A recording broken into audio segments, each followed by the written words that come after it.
Donc bonjour mes chers petits élèves de troisième. Donc dans cette vidéo, on va faire le cours sur le poids. Je vous laisse faire pause et copier le titre du chapitre. Donc, dans un premier temps, on va définir ce que c'est que la masse et le poids. Un objet est constitué, de toute façon tout objet qui possède une masse est constitué d'atomes. Ces atomes, donc, c'est des petites billes. Chacune de ces petites billes a une masse. Donc, finalement, quand on mesure la masse d'un objet, on mesure la masse de toutes ces petites billes ensemble. Elles se mesurent en kilogrammes à l'aide d'une balance, et donc finalement c'est une mesure de la quantité de matière, de la quantité de petites billes qui nous composent ou qui composent cet objet, et donc elle est indépendante de l'endroit où se trouve l'objet. D'accord? Que ça soit que je regarde un homme sur Terre, sur la Lune, etc., sa masse est toujours la même. Ensuite, on avait fait une activité gravitationnelle, où vous avez fait des longs calculs avec la force de F de A sur B égale GMA fois MB sur R au carré, c'est la force gravitationnelle. Cette force-là, si on la calcule en étant, par exemple, sur la planète Terre, on va avoir une force exercée par la Terre sur un objet, et celle-là, on va l'appeler poids. Et on va simplifier cette formule, qui est un peu trop compliquée à calculer.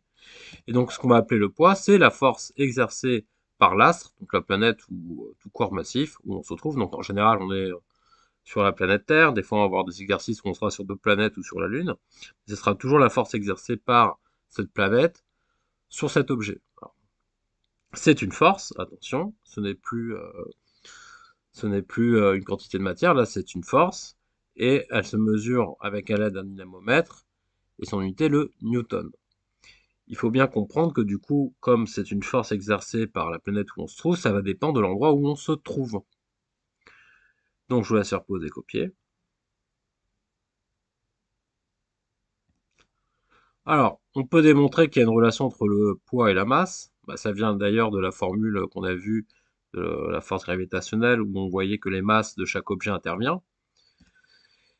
Donc la force qu'exerce une planète sur un objet est proportionnelle à la masse de l'objet. Et on arrive à trouver la formule, qui sera à connaître par cœur, P égale M fois G. P, le poids, est égal à la masse, fois G, qui est la constante, ce qu'on appelle l'intensité de pesanteur, qui est une constante qui dépend de l'endroit où on se trouve. Par exemple, sur Terre, G vaut 9,81. D'accord? Sur la Lune, il vaut seulement 1,61.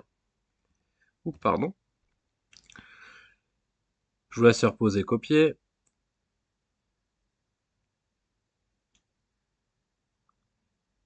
Donc, ça veut dire que si on connaît la masse d'un objet et l'endroit où il se trouve avec la donnée de l'intensité de pesanteur, ce sont des données qui sont en général connues, qui se calculent mathématiquement d'ailleurs pour une planète ou n'importe quel astre.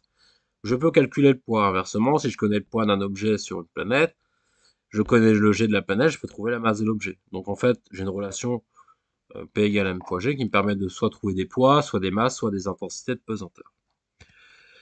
À la conséquence du poids et abus de langage. Alors, le poids sur Terre, c'est la force qui fait que lorsque je saute, je retombe sur Terre, parce que la Terre m'attire vers elle, etc.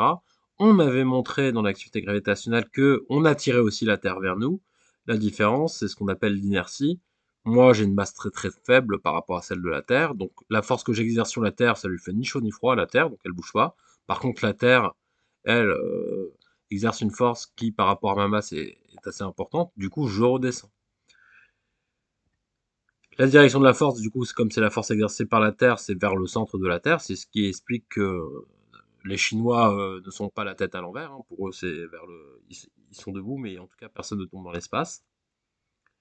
Et d'ailleurs, c'est la direction de la force, d'accord? Quand on est debout, le haut, le bas, ce qu'on appelle le bas, c'est toujours la direction vers le centre de la Terre, quel que soit l'endroit où on est sur la planète. Donc finalement, si je représentais la Terre et que je regardais la direction qu'on appelle le bas, elle dépend de l'endroit où on se trouve.